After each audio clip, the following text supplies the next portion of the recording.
Businessman Brown Mokgotsi is set to testify before the Madlanga Commission tomorrow on the 18th of November 2025.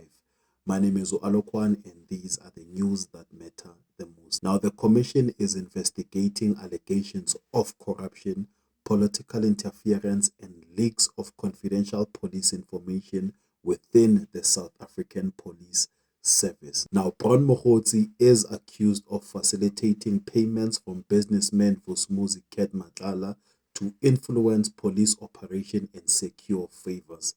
He is alleged to have used his connections, including to the police minister Usenzo Mchunu, to obtain influence over SAPS officials.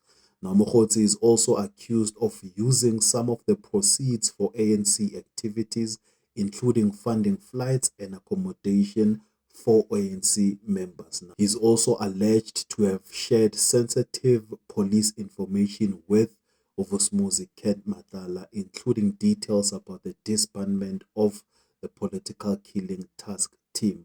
Now, Brown Mokgotsi has denied any wrongdoings, stating he's willing to appear before the commission and hand over his digital devices. However, concerns have been raised about the reliability of his evidence, and some suggesting he's both a witness and an accomplice. Now, the Madlanga Commission's investigation is ongoing, with Mokgotsi's testimony expected to share some light on the allegations. Now, before Brown Mokgotsi takes a stand, my question to you is, do you think Brown Mokgotsi is a crook, or you consider him to be a police spy? What are your thoughts?